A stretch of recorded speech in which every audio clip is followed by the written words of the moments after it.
সুপ্রিয় দর্শক আসসালামু আলাইকুম। আমি মোহাম্মদ ফজলুল হক মিয়াজি কানাইপুর রামখণ্ড থেকে বলছি সরজমিনে।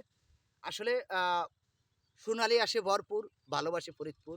এই প্রতিপাদ্যই ফজলুল হক মিয়াজির। মাটি বাঁচলে বাঁচবে দেশ, গর্ব সোনার বাংলাদেশ। এই প্রতিপাদ্য নিয়ে ফজলুল হক আজকে মাঠে নামা। আজকে আপনাদের সামনে যে জিনিসটা তুলে ধরতে চাচ্ছি সেটা হলো আমাদের বাংলাদেশে আমরা ইতিপূর্বে শুনে এসেছি যে আমরা পাট রপ্তানি করতাম।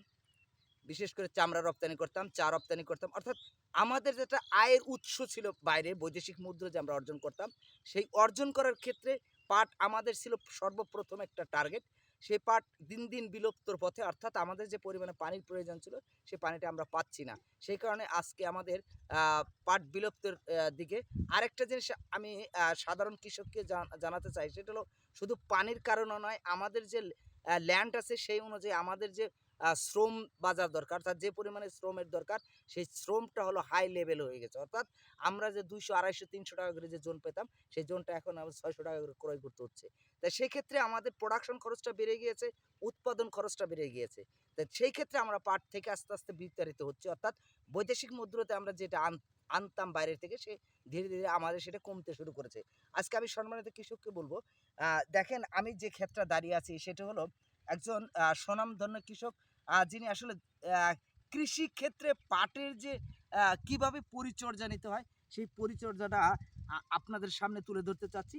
দেখেন যেভাবে উনি পাটটাকে সর্বপ্রথম নিড়ি দিয়েছেন, অর্থাৎ আগাছা মুক্ত করছেন, সেই ক্ষেত্রে দেখেন যে প্রত্যেকটা গাছ থেকে প্রত্যেকটা গাছের যে একটা ডিস্টেন্স থাকার কথা ছিল, অবশ্যই তিনি মাথায় রেখে সেই ডিস্টেন্সটা রেখেছেন। এবং এখান থেকে উনি আশা করছেন যে একটা সুস্থ সবল পাট গাছ তৈরি করবেন। ইনশাল্লাহ আমরা আশা করি এবং দোয়া করি উনি যেন এখান থেকে সুস্থ সবল একটা পাট তৈরি করতে পারেন এবং আমরা যেন অধিক পাট চাষ করতে পারি এবং বৈদেশিক যে মুদ্রাটা আমাদের বাংলাদেশে আসতো সেটা যেন আবার ফিরে পাই আমরা। এখন ধরেন আমরা গার্মেন্টস থেকে সর্বপ্রেক্ষায় সবচেয়ে বেশি বৈদেশিক মুদ্রা অর্জন করি।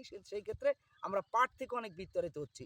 পাট এবং পাটজাত দ্রব্য যেটা থেকে আমরা তৈরি করি, আসুন আমরা পাট শিল্পকে অগ্রাধিকার দিই এবং পাটজাত দ্রব্য যেটা তৈরি করে আমরা পলিথিনকে না বলে পাটজাত দ্রব্য ব্যবহার করে দিন দিন পরিবেশের ভারসাম্য রক্ষা করার জন্য আপ্রাণ চেষ্টা চালিয়ে যাই। আসুন প্রত্যেকটা আপামার জনসাধারণের প্রতি বিশেষভাবে অনুরোধ থাকবে আমরা সর্বদাই যেন পাটজাত দ্রব্য ব্যবহার করতে পারি। আজ এখানে বিদায় নিচ্ছি, আগামীতে দেখা হবে ইনশাল্লাহ। আসসালামু আলাইকুম।